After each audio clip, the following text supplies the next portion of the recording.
Sa isang bansang puno ng ingay ng politika at kontrobersya, sino ang nagsasabi ng totoo? Sino ang nasa panig ng bayan? Welcome to Bayang Pinas, ang news channel na hindi takot maglatag ng katotohanan.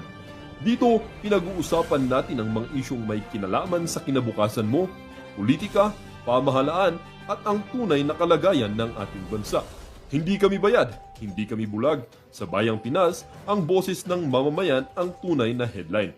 Kaya kung sawang-sawa ka na sa mga baluktot na impormasyon at scripted na kwento, dito ka na. Dito sa Bayang Pinas, tayo ang bantay at boses ng bayan. Kung gusto mong manatiling mulat at informed, don't forget to like, share, and most importantly, subscribe dahil sa panahon ngayon, ang kaalaman ay kapangyarihan. Ito ang Bayang Pinas, balitang totoo, pusong makabayan para sa sambayanang Pilipino. Tara na't alamin ang tunay na balita. Then he should be made to answer who provided it to him, when was it provided, and what was the authority of the person who provided it to him. Hindi na ako nagtataka na talagang pinupuruhan nila ngayon si Tatay Digong. No?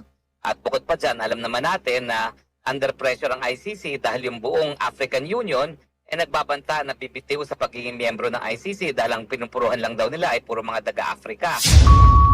Interviewon itong si Atty. Israelito Torion dyan sa One News ang ating pag-uusapan dito sa video na to. At ang abogado nitong si Alcantara ay nagsalita na. Halatang pigil ho siya sa kanyang mga sagot sa tanong ng media sa kanya. Pero bago ho yan, isang like at isang subscribe. Masaya na ho tayo dyan sa mga gusto sumali sa ating community. Yung joint button, nandyan lang ho sa baba. Rekta na ho tayo dito sa abogado nitong si Alcantara.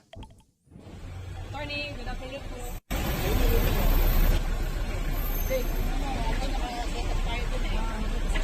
Kasi after the investigations, nakaramdam naman siya ng konting remorse dun sa mga nangyari. So, para sa side of good victim, gusto naman ibalik naman sa haba ng bayan. Palakpakan ho natin si Alcantara. Ha? Nakaramdam ho siya ng remorse. Pambihira o. Pero noong ini-enjoy nila, nagpapatayo sila ng kung ano-anong mga struktura, walang remorse. Diba? Nung pinagpaplanuhan nila, paano nakawan ng sambayan ng Pilipino, walang remorse. Tapos ngayon siya bida. Palakpakan ho natin itong si Alcantara. Ang toka, oo. Ito ang problema dito. Nagnakaw sila ng bilyon, magbibigay lang sila ng 110 million, absuelto na, tapos na usapan, gano'n? Meron bang ikukumit din na ibalik pa na ibang pera na na-kickback itong si Alcantara sa mga iba pang proyekto? Kung ano na lang po ang nasagot ni Acting Secretary of Justice, ay yun na lang po muna aking pwedeng i-commit. O malinaw ho yun mga kababayan ha, kung ano na lang daw ho ang nasagot nitong si Acting Secretary of Justice. Yun na lang daw ho muna yun. Depende pa yun. Pagka sinabi nitong si Acting Secretary of Justice, mga ano pa, mga 300 million pa. Okay na tayo nun. Ano? Sinong gumagawa ng computation? Si Acting Secretary of Justice? Yan ang sinasabi ni Senator Rodante Marcoleta. Yan ho ang problema dyan sa restitution na ginagawa nila. Kamusta na po si Alcantara ngayon, sir? Maayos naman po siya. In high spirits kasi nga excited din siya na ibalik talaga tong pera to kasi nga parang sabi niya ito na lang matutulong niya para sa bayan. So gusto rin niya naman ibalik. Pambihira, pahiro. Pahiro ho itong si Alcantara. Yan na lang daw ang matutulong niya sa bayan. Palakpakan. Diba ibang klase ho? Matindi ho itong si Alcantara. Talaga yung mga anak ko. So, sir, sa pagbalik ng pera, umaasa ba kayo na ma-admit na siya sa as a state witness? Yun po inaasahan namin. Sana naman ay maging dagdag na puntos iyon para sa kanya. Kasi nga tulad nun, para pinapakita naman namin na handa siya tumulong para sa investigasyon at maging testigo sa ongoing na mga investigasyon at magiging mga kaso. So, yun naman po talaga na. Nag-submit din kayo ng counter niya. Ano pong nilalaman nito? Hindi ko nilang po i-disclose yung naman ng counter affidavit pero it's part of the process. So, talagang sumagot kami sa mga reklamo rin sa kanya. Depensa rin namin yung legal defenses at meron din kami factual na mga discussions na we will just give it with the panel of prosecutors para i-resolve ba kung ano man ang magiging take nila dun sa defenses ni engineer. Sir, may iba na doubtful na parang maliit yung amount of 300 million. Dapat ba may madagdagan pa tong ibabalik na pera? Hindi ko po sasagutin yun at yun po ay I'll just give it to the secretary. Sir, thank you, sir. Check mo ka diba? Para may mensahe po kayo, may nagmaligay ng pera. Ayun ho si Alcantara, superstar siya ngayon. Nagbigay lang siya ng 110 million. Palakpakan na. Itong mga taga-DOJ sa kanya. Anak ng tawa. Ganito ho tayo lokohin ng administrasyon na to. Kaya mag-ingat ho kayo sa pakikinig ng kung kani-kanino dyan, mga kababayan.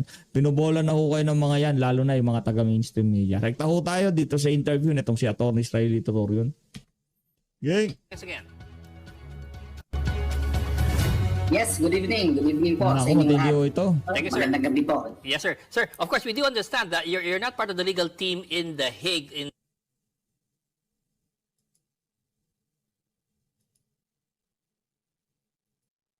legal team handling the cases here in the Philippines. Una-una po, ano po reaction nyo dun sa nangyari? Well, I accepted it with a peaceful heart. Though at one time I was apoplectic. I posted it. I was hoping that the third ground would be granted, although I was not so hopeful insofar as the first two grounds were concerned. But nangyari na yan, wala tayong magawa. Let's just move on and continue to hope for the best. Sir, the third ground you're referring to humanitarian grounds. Yes, and I'm referring to the humanitarian grounds because indeed the grounds are very clear and evidences were presented that he needs to be out of prison. But, hindi lang ako masyado magkomento kasi I made a commitment that I will not make comments especially on the substantive issues of the case on the ground that I'm the lead counsel here of the petition for certiorari of the former president and Senator Bato de la Rosa. Attorney, I was wondering if you're in Davao. If you are in Davao, what are the sentiments of, the everyday Davaoenyo? Umaasa pa ba? Umaasa pa ba yung mga Davaoenyo na mapapakawalan, may chance na mag-grant yung interim release, or parang they kind of, lost hope na? Well, actually, we are hoping against hope, no? People in Davao City are hopeful that somehow a miracle would happen and the ICC would ultimately, find the necessary ground in order for the former president to be released. And we are prayerful likewise na merong milagro mangyayari. Attorney, so you have also the appeals chamber saying they really used media reports and open source information from the Philippines in considering this whole request. How significant now, in your opinion, are the coverage of media here in the Philippines? Yeah, that's why I'm very careful also with my comments, knowing that I was the lead counsel of the petition for certiorari, the very first petition that was filed questioning the arrest and questioning the continued cooperation of the Philippine government with the ICC. And that is why if you notice, I never comment especially on the substantive matters affecting the ICC proceedings, simply because of the fact that any comments that I may do, just like what was done by Vice President Sara Duterte, yung isang honest comment niya, naging portion na dung sa isang desisyon po ng pre-trial chamber. So I do not want to be accused that I make unnecessary comments here in the Philippines which might harm the case of the former president in the ICC. Reportings here would really have a bearing in the ICC decisions. As well as family statements. Having said that, gawin ko lang sa question ni Pawi, Attorney Torion, is the Duterte family, all members, are they now more mindful of, statements that they make kahit na ambush interview, because everything finds its way online nowadays? Well, I am incompetent to really say that, but I can observe that they are now, mindful of what they say. Because indeed, any comments would have an effect, in the proceedings before the ICC. Ibang-iba po yung procedure po ng ICC dito po sa ating bansa. Attorney, may iba ko ng konti. Ano po yung update dun sa petitions ninyo with the Supreme Court on Duterte and on Bato de la Rosa? Do we have any updates on that? Yes, I already filed 6 motions for issuance of TRO, the latest of which was the declaration of Ombudsman Remulla that he has a copy of the warrant of arrest as against, as against Senator Bato de la Rosa. he declared that 4 times, and the latest of which was the affirmation on the part of his brother, the DILG secretary, that indeed he saw a signed digital copy, and that was one of the grounds that I used why there is now clear and urgent necessity on the part of the Supreme Court to act on my prayer for TRO, because this is an evidence that if such would be implemented here, that would constitute a continued cooperation with the ICC, and since that is the main matter which we questioned, knowing that we are no longer a party to the Rome Statute, then there are enough grounds for the Supreme Court to act. And the second ground was the processing of witnesses that may be presented before the ICC by the DOJ, and this processing of witnesses would constitute continued cooperation and therefore within the subject matter of the petition that we filed before the ICC. The other motion was the motion for production, which mainstream media has highlighted instead of the main motion that was denied.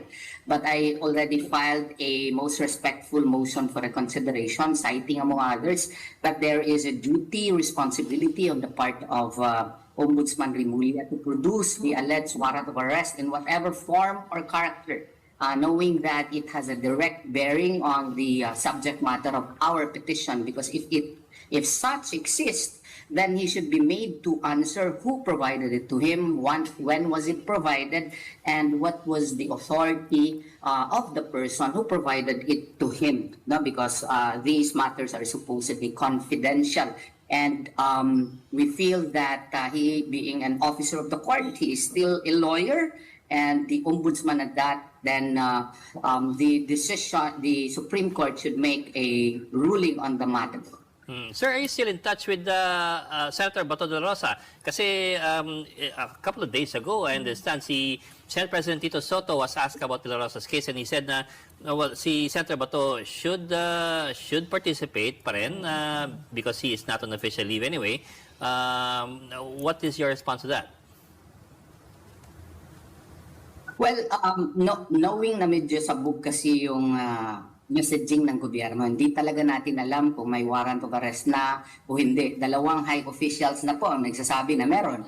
Tapos yung DOJ naman, sabi wala, yung DFA wala. So we also would like to be clarified as to what procedure would be applied if indeed there is a warrant of arrest. Would it be extradition rules or would it be surrender?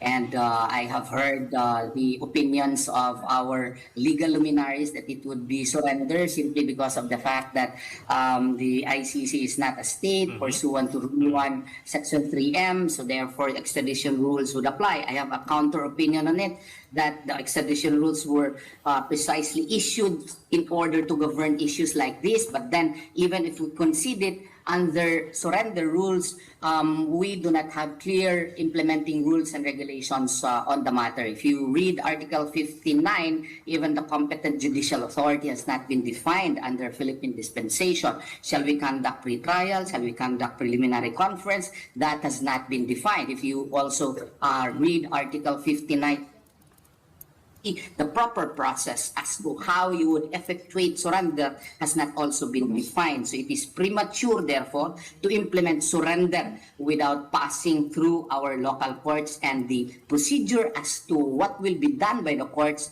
what proper petition should be filed, should be clarified and should be in written form before we implement such. And in the meantime that the IRR is not issued by the government, whatever branch it is needed to issue the same, then Senator Bato has reasons not to make himself available as of moment. Right. Attorney, your last interview with us just days ago, that's exactly what you said. You're waiting for some sort of IRR on that surrender provision. But my question is it really meant to have an IRR?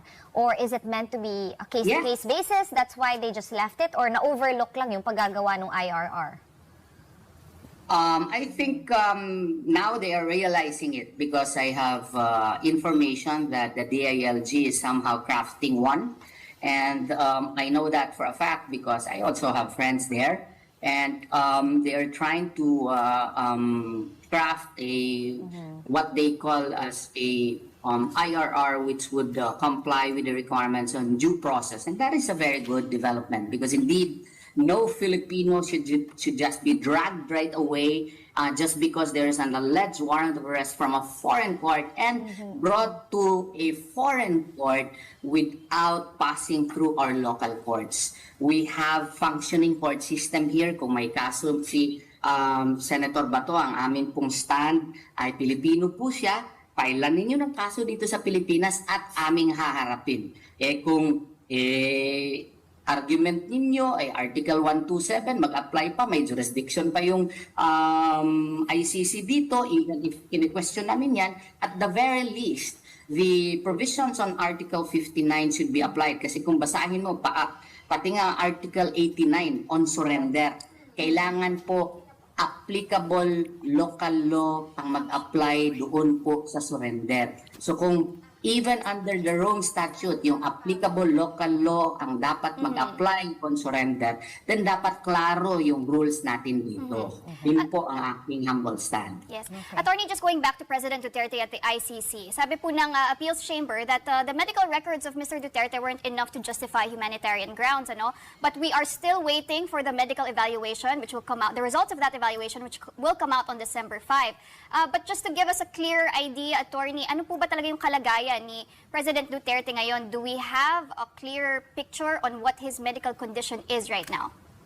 Well, what I can only say is his condition is not good. And, legal experts would tell you that decisions of appeals chamber are final. That is really indeed the general rule, especially on decisions on the merits. But there are likewise interlocutory decisions. And I humbly believe, I may be wrong, that interim release decisions or orders are interlocutory decisions. If there are supervening events that would arise necessitating the filing of another motion for interim release, that can be done. So therefore, even if as a general rule, a motion for reconsideration is not allowed, in this case, it may be allowed under limited circumstances, simply because the health of a person may vary from one time to another time. Okay, maraming salamat for talking to the... Ang husay ho talaga nitong si Atty. Torion. Meron pa ho palang pag-asa, no? Pwede pa palang ika nga anumang oras, depende sa sitwasyon, pwede hong pagkalooban ng interim release itong si dating Pangulong Rodrigo Duterte. Sana wag na hong hintayin yung sitwasyon na yon na talagang sumama pa ang kanyang kalagayan. Sa lalong madaling panahon, kung pwede na siyang palayain, dapat palayain na ho siya. Rumekta ho tayo dito sa Attorney Harry Roque sa interview niya ho dyan sa SMNI. Panoorin mo natin. Politika pa rin at realities ang magdidictate kung palalabasin si Tatay Digong. Nagsalita na kasi yung ambassador ng Japan ng huling Assembly of State Parties ng ICC na bilang pinakamalaking donor ng ICC, hindi sila maligaya na puro akwital ang nagiging desisyon ng hukuman. So hindi na ako nagtataka na talagang pinupuruhan nila ngayon si Tatay Digong, no? At bukod pa dyan, alam naman natin na under pressure ang ICC dahil yung buong African Union nagbabanta na bibitiw sa pagiging miyembro ng ICC dahil ang pinupuruhan lang daw nila ay puro mga taga-Afrika. So kinailangan nila habulin din si Tatay Digong para mapatunayan na merong silang non-African na hinahabol. At syempre, bukod pa dyan, alam natin na pag wala na si Tatay Digong, wala na silang kaso, so pinaglalaban din nila yung existence nila, no? Dahil kapag wala na si Tatay Digong, wala na silang mga trabaho lahat dyan sa ICC.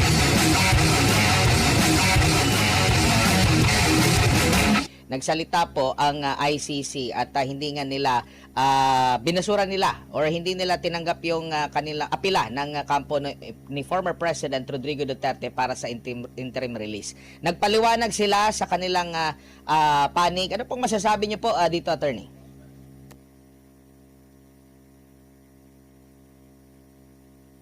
Well, alam mo, malungkot ako, no? Dahil kahit papano, pinagdarasal natin na magkaroon nga ng interim release si Tatay Digong. Pero hindi naman ako nagtataka. At ang dahilan ay, alam ko naman, politika pa rin at realities ang magdidictate kung palalabasin si Tatay Digong. Nagsalita na kasi yung ambassador ng Japan ng huling Assembly of State Parties ng ICC na bilang pinakamalaking donor ng ICC, hindi sila maligaya na puro akwital ang nagiging desisyon ng hukuman. So hindi na ako nagtataka na talagang pinupuruhan nila ngayon si Tatay Digong, no?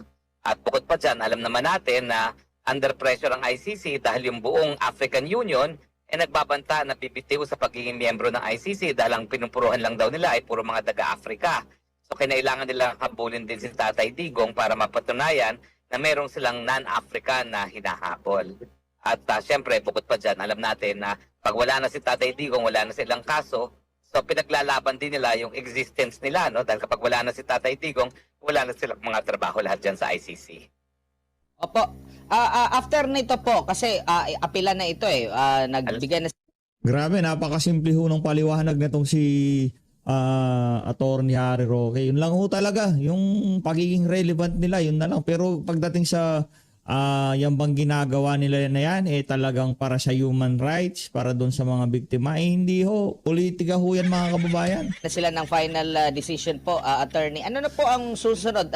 Latagan na po ba? Magkakaroon na po ba ng latagan ng ebidensya? Yung trial proper na po ba ang susunod, attorney? Yun nga nakakalungkot, no? Hindi pa. Medyo naantala lang talaga yung pre-trial detention ni Tatay Digong dahil siyempre 8 buwan na siya nakakulong, hindi pa naman napapatunayan ng kahit ano, no? At hindi pa nagsisimula yung formal na proseso. Alam mo, kaya nakakalungkot, kaya merong interim release para balansehin na sa ICC, pwede kang arestuhin on the basis of good grounds lamang. Wala pang probable cause, pwede ka na arestuhin dahil ang probable cause, yan pa lang yung hahanapin pag nagkaroon na ng confirmation of charges. Kaya nga dapat, kung susundin mo yung patakaran ng mga naunang international tribunals, gaya ng Tribunal for the Former Yugoslavia at saka Rwanda, halos automatic ang pagka-grant nila ng interim release. Kasi wala pa namang mabigat na ebidensya laban sa mga nasasaktal. Pero dito sa ICC, iba ang naging practice ng hukuman. Talagang hindi sila nagbibigay ng interim release, no? Kapag ikaw ay akusado ng war crimes, crimes against humanity, no?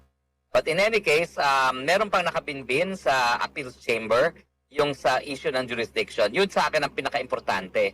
Dahil pag tayo nanaig doon sa issue ng jurisdiction, ibig sabihin yan, wala nang kaso si Tatay Digong at makakauwi na. At ako naman, dahil minsan na nagsalita ang ICC sa issue ng jurisdiction na nagkaroon ng 3-2 decision, mas malakas ang laban natin. Kasi dito sa issue ng interim release, palagi silang unanimous, no? Pero sa tingin ko, dito sa issue ng jurisdiction, may konti tayong laban dyan dahil nung unang dadesisyonan yan, 3-2 ang naging botohan sa appeals chamber. Opo, meron po pahayag dito si Attorney Kaufman. Ang sabi, meron pa daw inaantay na resulta sa medical evaluation kay dating President due next month and will reintroduce its request to release a man who is 80 years old and as a result of debilitating physical and cognitive conditions is incapable of flight or as alleged threat to witnesses, attorney? Well, opo, nakabinbin din yan, pero sa akin ang pinaka-importante yung jurisdiction. Kasi yung jurisdiction, kahit anong estado ni Tatay Digong, dahil yan ay isang issue of law, dapat yan malinaw na wala talagang jurisdiction, na sa aking pag-iisip naman ay malinaw yan. So, syempre, nakabinbin pa rin yung issue ng fitness to stand trial, pero again, if you go by the record of the ICC, wala naman silang binibigyan. Wala pa silang nabibigyan ng desisyon na dahil unfit to stand trial,